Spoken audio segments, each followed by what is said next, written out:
We are more than halfway home with college football coming down the stretch drive. Previewing Week 8 here on Mark Rogers TV, we bring in Joe Lisi of GoForThe2.com. Joe, how are you tonight? I'm doing well, Mark. It's a Thursday night. We got Pitt, Va-Tech, Oregon State, and Utah, but we have a big weekend ahead of us. I can't wait. I know it. You mentioned the Pitt game with the Panthers jumping out there 14-3 at halftime. Virginia Tech was lining up for a field goal the last I checked that one out. And you mentioned tonight's game with Oregon State and Utah, one that I've definitely got to check out with the Utes really coming on. We really got our first good look at them against Michigan. They dominated that game. Then they took it to UCLA at the Rose Bowl and winning late on a late field goal and then preventing Brett Hundley from coming back. So your thoughts about tonight's game with Utah taking on Oregon State? Utah playing very well. They're coming off a bye week, and you look at this Oregon State team, a little erratic, but I like what they have with Sean Mannion and the speed on the outside. I think they could stretch the secondary of Utah, and I think the fact that Mike Riley and the Beavers play much better at home than they do on the road favors Oregon State slightly in this matchup. I think it's a very evenly matched game, but the fact that Oregon State is in Corvallis tonight, I think they get the win.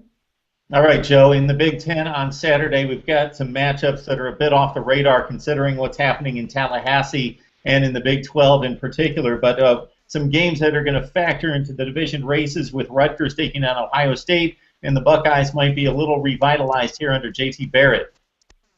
Well, I really like Rutgers in this matchup, Mark, for a couple of reasons. I think they'll be in it from start to finish. I don't know if they get the outright upset, but I think they'll be in a position to score the upset. Let's look at Ohio State. The last three matchups against Kent State, Cincinnati, and Maryland, they put up a ton of points and yardage. You look at J.T. Barrett, 17 touchdown passes on the year, has 14 touchdown passes in those three ball games. Just really came on in the vertical passing game. You look at this Ohio State defense, really gelled over the last three ball games, but the concern that I have is that they're coming off a bye week, and so is Rutgers. I've talked to a lot of coaches. They say that the bye week always benefits a team in terms of health. I don't believe that in terms of an offense that seems to be hitting stride. I think it affects timing, especially in the passing game, and I think that will be a detriment for the Ohio State Buckeyes going into this matchup. You look at Rutgers on the defensive side, coming off a 26-24 victory at home over Michigan. Gary Nova, very dominant effort, 3 touchdowns, no interceptions. That's a key statistic as he heads on the road to Columbus. You look at this defensive front by Rutgers, 24 sacks now through 6 ball games, only surrendering 135 rushing yards per game. I think the edge goes to Rutgers for the extra week of preparation, and I really think that they give Ohio State all they can handle in this game on Saturday. Okay, Michigan State, since Braxton Miller got hurt, has seemed to be the rock-solid pick in the Big Ten, and it's really surprising that the last couple of weeks they've shown some chinks in the armor in almost letting Nebraska get all the way back, letting them get back into the game, and 17 yards away from pulling off a monumental fourth-quarter comeback and upset, and then even against Purdue last week, needing a last-drive interception to hold off the Boilermakers with a pick 6 there at the end of the game. Sparty goes to Indiana without Nate Sudfeld. Yeah, this is an interesting matchup because you look at what Purdue was able to do last week at home against Michigan State. They really played with them for all 4 quarters when it looked like heading into that matchup, Michigan State would dominate that ball game. But you have to credit Darrell Hazel and his team. They're starting to buy into his system. He has a very solid running back in Akeem Hunt, put up 97 yards of rushing and 3 touchdowns in that ball game. But in the end, the defense and the offense of Connor Cook was too much for Purdue at home. Now they go back on the road. I know Nate Sudfeld is out, but they have a very strong offensive line in Indiana. I think they can play with Michigan State on the road, back-to-back road games. I don't think they'll get the upset, but I really think that they'll push Michigan State to the limit into this game. You're talking about an Indiana offense that predominantly runs the football and is averaging over 250 rushing yards per game, Mark. That's a key statistic, as they're going to need that to keep the game close. I don't think they could go, especially without Sudfeld in this matchup, open it up I think they have to keep it close to the vest, look for a very low-scoring game, and time methodical drives to keep Connor Cook and the offense off the field. And I think that if the running game gets going, they can keep it close. But in the end, Michigan State scores the victory.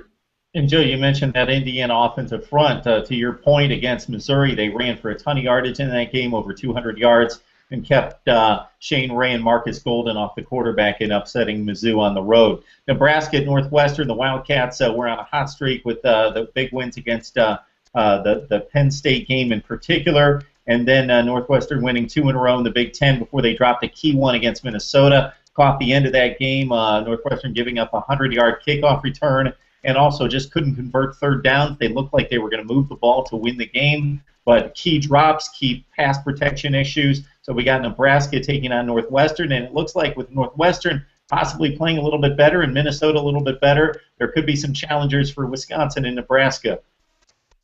I agree. Minnesota's a much improved team under Jerry Kill. You saw what they did back-to-back Texas Bowls the last couple of years. They couldn't get the victory against Texas Tech 2 years ago, and they had Syracuse on the ropes going into the fourth quarter and let that game slip. But this is a much improved Minnesota team. Doesn't get enough credit in terms of Big Ten talk, but they can run the football. They played solid defense, and realistically, they really beat up Northwestern on both sides of the ball last week. But make no mistake about it, Northwestern's a much improved team. They're 3 losses now: Minnesota, Cal, and Northern Illinois. 3 solid teams. But Trevor Simeon's the difference. As he goes, so does this Northwestern team. It's a very tough matchup. They play Nebraska predominantly very tough over the last couple of years. They lost last year's game by a Hail Mary. The year before, they had dominated that game in Ryan Field, and then Nebraska came on with Taylor Martinez. I just think that Nebraska's offensive line into this matchup is too strong for the defensive front for Northwestern. You saw what Minnesota was able to do. Nebraska is a step up. They're averaging over 300 yards of rushing offense. Amir Abdullah averaging over 7 yards per carry. I just think that Nebraska dominates this on the offensive line. I think it's a dominant Nebraska victory on Saturday. All right, Joe, we've got a huge week in the Big 12. 3 enormous matchups here. Let's start it out with a game that could feature, who knows, 100 points plus, especially after what we saw at TCU last week. Baylor at West Virginia throwing the ball all over the yard. You look at the last 2 matchups between these teams. Baylor put up 73 points last year at home in Waco. The year before that, it was a 70-63 matchup in Morgantown, and Geno Smith and the Mountaineers got the victory. So both teams have split at home. So heading into this matchup, you would think that it favors West Virginia. You look at that matchup last week in Waco. Baylor really came on after trailing that game 58-37. I was shocked that the defense was able to step up and shut down TCU during the last 11 minutes. So that's a positive sign. Also, they rushed for over 250 yards against a very solid TCU defense, in my opinion. Top 10 defense when you look at it statistically. When you look at this West Virginia team living on the edge a little bit, Mark, they're -8 in turnover margin, but more importantly, they're -8 in turnover margin on the at home. So I really don't like that statistic heading up against a much improved Baylor defense. At this point in the season, I like Bryce Petty, I like Shock Linwood, and I like that defense a little bit more than I like West Virginia right now. And I think they get a convincing victory in the area of about 14 points. I call it about a 55-41 victory for Baylor. I think it'll be a high scoring. There's no way I could see this game 20-17. I'd be shocked if it is. Yeah, I'd love to see the over-under on that game. I haven't checked that one out yet. OU would appear to have the decided talent advantage against Kansas State. The Wildcats, the typical Bill Snyder addition with their only loss thus far against Auburn within 6 points at home. OU's already lost to TCU. And Trevor Knight not really showing us the Trevor Knight that we saw at the Sugar Bowl last year against Alabama. So it's K-State needing to win this game to stay in the race against Oklahoma in Norman. Well, when I first broke down this game, I thought K-State had a shot. You look at the last 4 matchups, Oklahoma's owned them, though. They won 3 of 4 by an average margin of victory of 21 points per game. You look at Jake Waters, he's completing 65% of his passes. He has 2 legitimate wideouts in Tyler Lockett and Curry Sexton. Combined, they have 57 receptions on the year, to really stretch defenses vertically, but they're going to be playing a very physical defense in Oklahoma, a very athletic defense. You look at Oklahoma last week in the Red River rivalry, the offense couldn't get going, only 232 yards of total offense. Trevor Knight only completing 55% of his passes, but they found ways to score. They got the kickoff return. They got the interception return for a touchdown. That really keyed that victory. And this defense led by Eric Stryker, very, very aggressive.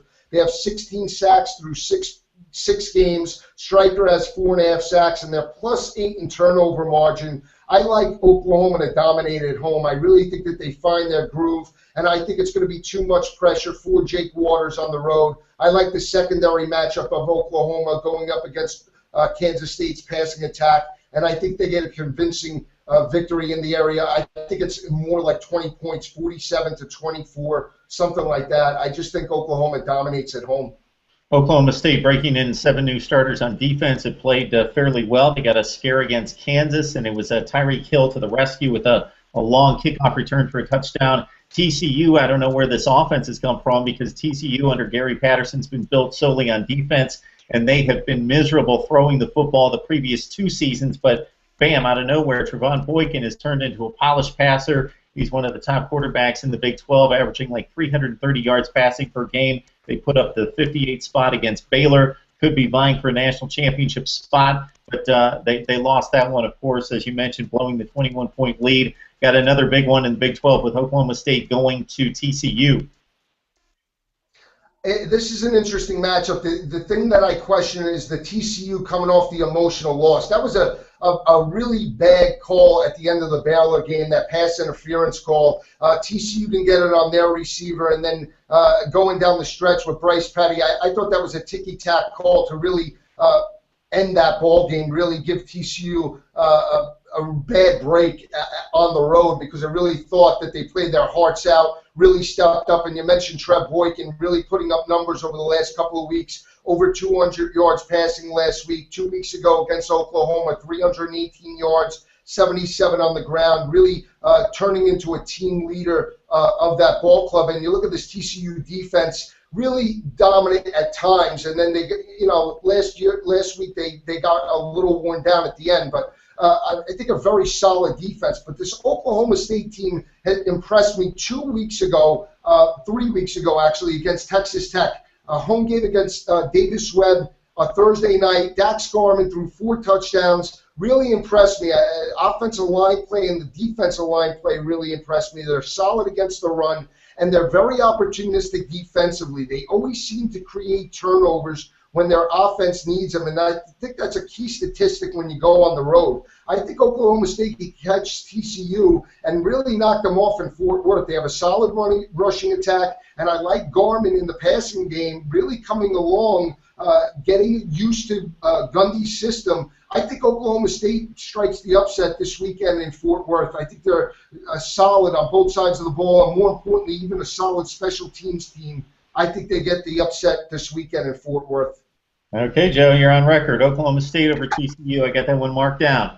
All right, before we move on to some bigger matchups, let's hit on some under-the-radar games in the ACC that are pivotal to the race there. In particular, I'll just mention these 2, and then you can take them on one by one. Clemson and BC, Deshaun Watson out for the next 3 to 4 weeks.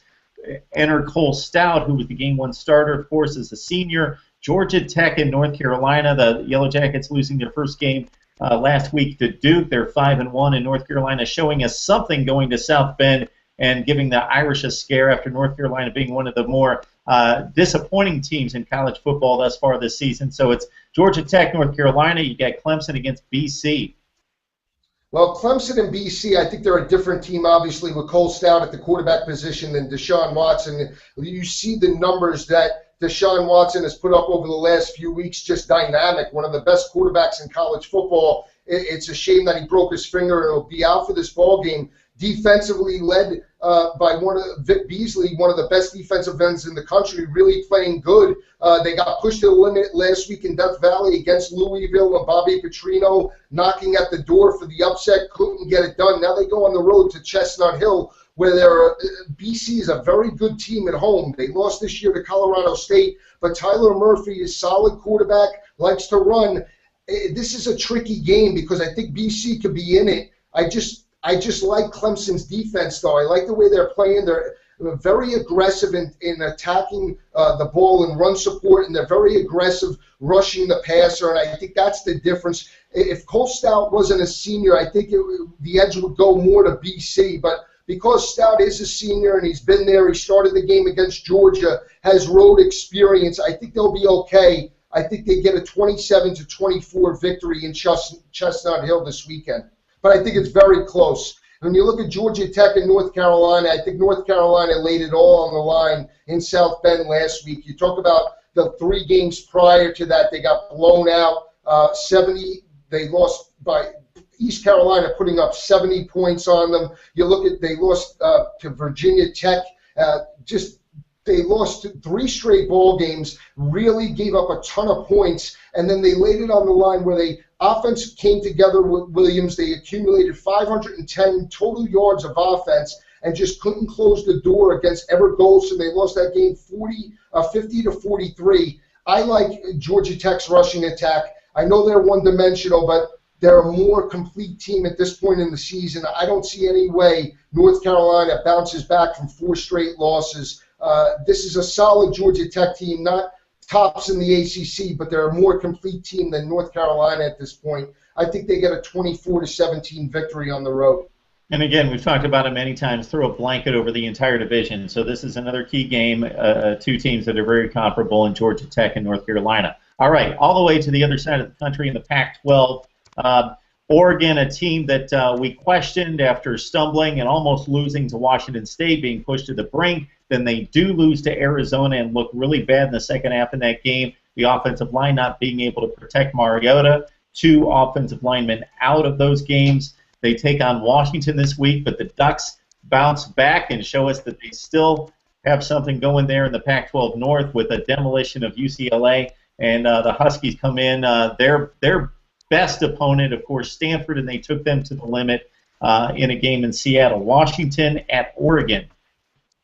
Oregon's won 10 straight against Washington, so that doesn't fare well for the Huskies heading up into this matchup. I believe the average margin of victory for Oregon over the last 10 games has been around 27 points per game. But the thing that stands out for me with this Husky team is that they have a very solid defensive front. They're very aggressive in rushing the passer, Mark. I believe they have over 20 sacks on the season already. I believe they're 20 or 24 sacks on the year. And this is a very aggressive defensive front led by nose tackle Danny Shelton. You look at the key factor for the Oregon offensive line surrendering a bunch of sacks. That's why Arizona was able to get the victory against Oregon. They sacked Marcus Mariota 5 times in that matchup. This is a solid defense for Washington. I know Siler Miles, quarterback, really hasn't been able to stretch the field, and that's going to be a concern heading into Autzen Stadium. Washington only averaging around 183 passing yards per game.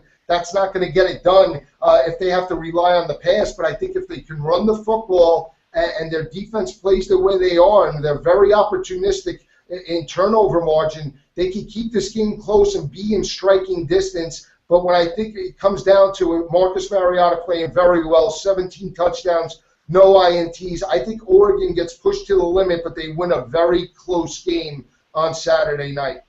I don't know if UCLA's the best 2-loss team in America or if it's Stanford. Well, UCLA with the 1 loss, but Stanford, the best 2-loss team in the country, taking on Arizona State. The Cardinals got to be kicking themselves for what happened in Notre Dame. And then the domination of USC statistically, but they've created too many turnovers for themselves on offense. So we got a late night one on Saturday night with Stanford going to Arizona State. Well, the key note is that Taylor Kelly will be playing in this game. Supposedly he is healthy and he'll be on the sidelines. Bercovici led the upset victory over USC. He's been playing very well, played well in the first half against UCLA. That one turnover that led to an interception return was really the turning point of that ball game. But Berkovici loves to sling it around. I think this offense is playing very confident. You look at Kevin Hogan, that Stanford offense really struggling to stretch teams vertically. I think that if they get behind in this ball game against Arizona State, a potent offensive attack, they're going to be in trouble in this ball game. I think Arizona State playing at home really impresses me. I think they play much better at home than they do on the road, and I think they strike the upset over the Cardinal. I know Stanford plays solid defense. They're solid in run support, but when you look at it, offensively is where they have problems right now, especially in the passing game. Very one-dimensional, and I think Arizona State, if they jump up early, would put Stanford and Kevin Hogan in a tough position. You have to say, how much can the Stanford Cardinal rely on Ty Montgomery? He seems to be all of the offense. It's just amazing about what he means to the Stanford Cardinal, and other players are going to have to step up. And if you're asking me the road game, I like Arizona State in this matchup. Interesting pick.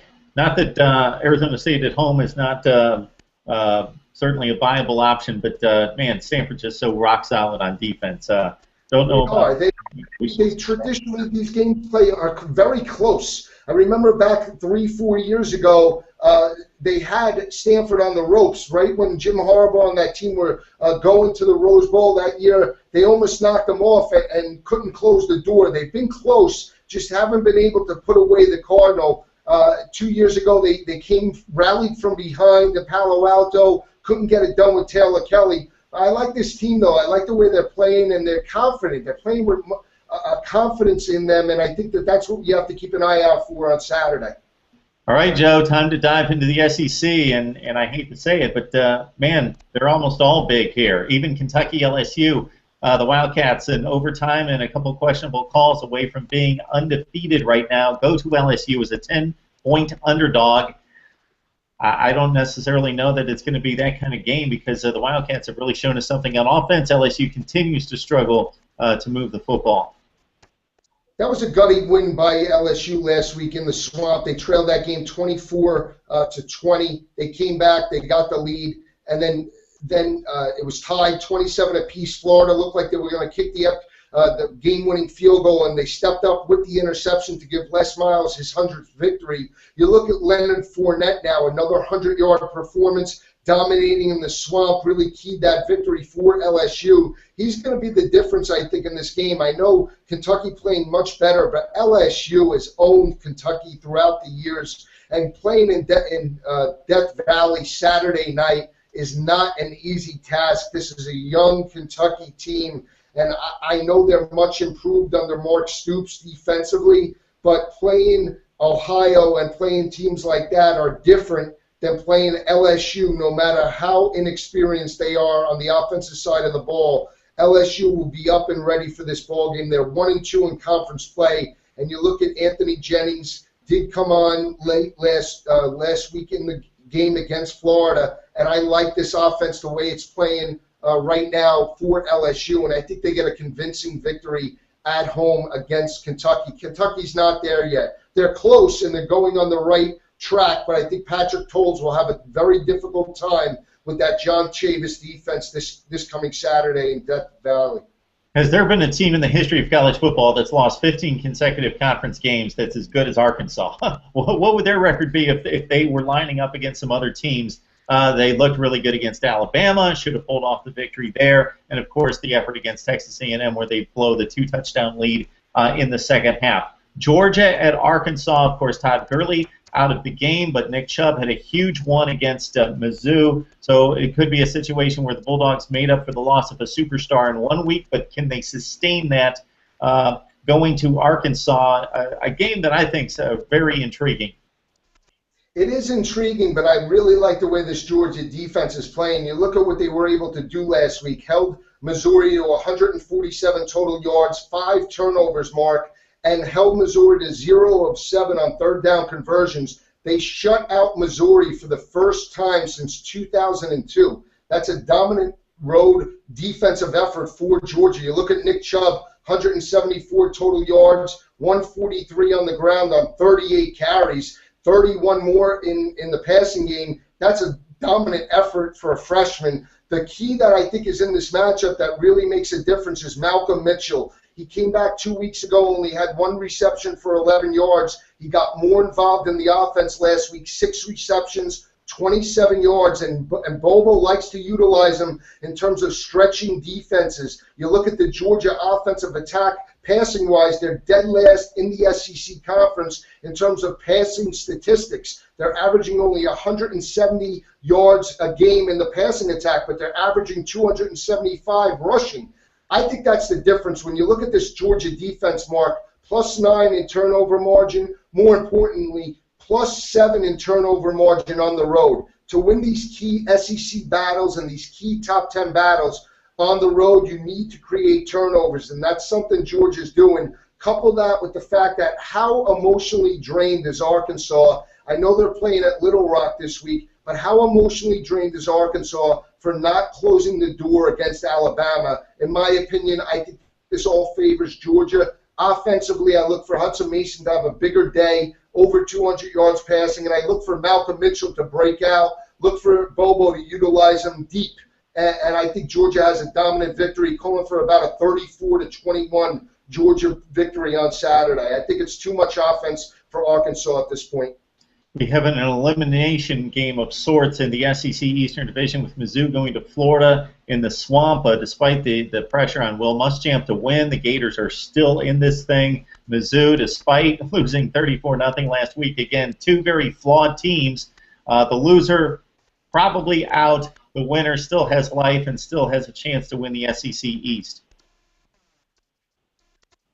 I think this matchup favors Missouri. When you look at the last 2 matchups, they beat Florida last year at home 36-17. They dominated them, only held Florida 300 yards of total offense in that game. 2 years ago in the Swamp with James Franklin, they dropped that ball game 14-7. Defensively, they match up very well against the Gators. You look at Driscoll, Harris and Driscoll will both play in this ball game, and they were second to last week heading into that game against LSU statistically in terms of passing offense only to Georgia. Florida's not rushing for 275 yards a game. They have a very methodical offense. They haven't grasped Kurt Roper's system. The fact that Missouri got shut out last week now goes on the road. They play much better on the road than they do at home. Both of their losses came at home to Indiana and Georgia. So, in my opinion, a much better road team. They knocked off South Carolina and Dylan Thompson. You saw what they were able to do defensively, really pressured him, created a lot of havoc in the backfield for Dylan Thompson, forced him into quick throws and reads. I like the secondary matchup for Missouri in this game. I think they get the upset over Florida. I'm not sold on Florida as a whole. I thought they'd be a 6-6 team overall this year. And you look at the pressure on Will Muschamp, I don't think this is a good sign for the Gators, especially after last week's defeat at home to LSU. I think it's a lot of pressure on the Gators. If they fall behind early, it could be ugly. Yeah, it looked like Driscoll was going to take to this Roper offense in the first 2 games. He tore up Eastern Michigan and also Kentucky, huge numbers in those 2 games, and then since then he's been miserable at 45% and like a 2-7 touchdown to pick ratio. All right, Nick Saban not happy about the critics of his football team and winning just by 1 point at Arkansas and looking bad the week before offensively at Ole Miss. He's not going to have to deal with Johnny Manziel this year, but he does still have to deal with that Kevin Sumlin spread offense and Kenny Hill pulling the trigger. Texas A&M goes to Alabama. I love Alabama in this matchup. Love them. I think they dominate this game in every way, shape, or form. I'll tell you why. You look at this Texas A&M team. They, in my opinion, Mark, are a very tired team. They expended a lot of energy 4 weeks ago. They came from behind against Arkansas, trailed that game 28-14, won in overtime 35-28. They followed that up with a road trip to Starkville and got beat up by the Mississippi State Bulldogs. Kenny Hill, not a good day. He was sacked 4 times. They fell behind 28-7 in that game and really had to come from behind late, but they expended a lot of energy. They come then off that loss to come back home to Ole Miss. I loved Ole Miss last week because of their offense and defensive lines, and they really took it to the Texas A&M Aggies in that game. If you watched it, they held Texas A&M, Mark, to 169 total yards in the first half. They shut out A&M for the first time in a half since 2010. Now they have to go on the road to Tuscaloosa. It's a very tough environment, Tuscaloosa, not easy. This is another offense and defensive line that's very physical in Alabama. And when you look at Texas A&M, they're creating turnovers. Kenny Hill, 5 interceptions over the last 2 games. He's been sacked a number of times. They don't look like the same type of team they were in week number 1 or week number 2. I think this is a tough spot for Texas A&M. And you look at this Alabama team, only 232 yards of offense, 227 yards of offense last week, only 66 rushing yards. It's not a good sign, but how emotionally drained were the Crimson Tide after that shocking loss in Oxford the week before. But there was a silver lining in that victory last week. They won the turnover battle, Mark, for the first time all year. Alabama didn't win the turnover battle the first 7 weeks of the season. They were tied or lost the turnover battle. They got the turnover battle victory last week against Arkansas, and I think that's a good statistic heading up into this matchup. I don't even think Blake Sims throws the football. I think Alabama and Nick Saban run it at will against Texas A&M, and I think it's a dominant victory in the area, like 41-17. I don't even think it's close. Yeah, I couldn't agree more on this one. I think Kenny Hill coming out against South Carolina was a bit of a mirage. Nick Saban has seen what's happened the last 2 weeks, and he's a defensive genius, and he's got his blueprint watching Ole Miss and Mississippi State play defense against this Texas A&M team that's got the quarterback and receivers, but little else, and Bama's a much stronger team on defense. Tennessee at Ole Miss, the Rebels have been as impressive as anybody the last 2 weeks in the entire nation, and taking out Alabama, and a dominant win, as we mentioned, against Texas A&M. And this Rebels defense has been amazing. We talked about it during the offseason with 10 starters coming back from a good defense last year, and it seems as though they've matured and they've rounded into what is one of the top 5 defenses in college football, and Tennessee will have its work cut out for it. Tennessee's owned this matchup. I believe they're 10-4 over the last 14 years against Ole Miss, but Oxford is a very difficult place to play, Mark. You look at this Ole Miss defense, they're only giving up 113 rushing yards per game, and they're only giving up 193 passing yards per game. If you watch that game against A&M, they beat up the Texas A&M wide receivers, did not allow yards after the catch, and that's what's impressive to me with this Ole Miss defense. They create turnovers. They've been scoring off those turnovers, which is very good if they're looking to make a playoff run, because that's something that you're going to have to do in these big matchups. You look at this game with Tennessee, they're going to have to run the football. I don't know if they can do it with Jalen Hurd. Jalen Hurd's a great running back. He's a freshman phenom, and he's going to have success in the SEC for years to come. But this is a raw, young offensive line for Tennessee. Couple that they're going on the road. I know that they have looked better throughout the season, but I still think that this is a tough matchup for Tennessee on the road. I think they can maybe keep it close, but in the end, I don't see any way Ole Miss doesn't win this game, especially at home in Oxford with a veteran quarterback, Bo Wallace, who seems to be getting more consistent as the weeks progress. All right, Joe, saving the best for last. In Tallahassee, Everett Golson having never lost a regular season game, Jameis Winston having never lost, period. It's Notre Dame, it's Florida State, it's got all the glitz and glamour and the name brands meeting in Tallahassee. So will Florida State athleticism take over this game and cover that 12 points, or is Notre Dame just as tough as they've looked against lesser competition the first 6 games? Well, I'll tell you this. Let's start with Florida State. Carlos Williams does come back from that injury. He's expected to return for this ball game. You look at the defense for Florida State against Wake Forest and against Syracuse. They won the turnover battle back-to-back weeks, so that's a key statistic in that matchup. I think that's going to be a benefit as they face Notre Dame. When you look at Notre Dame, Mark, very key statistic. Over the last 3 games, they've created 10 turnovers. That's not a good sign as they head on the road to Tallahassee. And this is Notre Dame's first true road test. They played Purdue in Indianapolis, neutral field site. They played Syracuse in MetLife Stadium in New Jersey, neutral field site. This is the first true road game for the Fighting Irish. I think the matchup is Florida State secondary going up against William Fuller and those wideouts.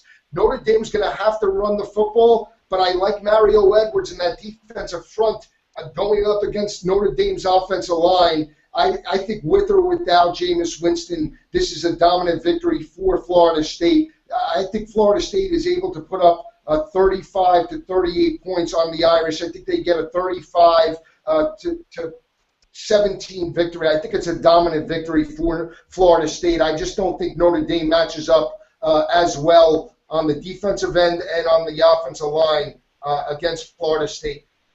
All right, Joe, I'm looking at games all over the place that I have to be able to see. Week 8, we're getting down to the nitty-gritty. We're getting deep into conference play. Should be a whole lot of fun. College football has not disappointed, especially the last 2 weeks with some amazing games. So we appreciate the time, the effort, the insight, the information. You can break it down like nobody else, Joe. I love it, Mark. I apologize that I'm in a remote location tonight, but I hope the information was great. I love your show, and I come on every week. I love talking college football with you, buddy. Hey, Joe, we'll take you any way we can get you. So we appreciate the time, man. My pleasure, my pleasure. Can't wait for next week.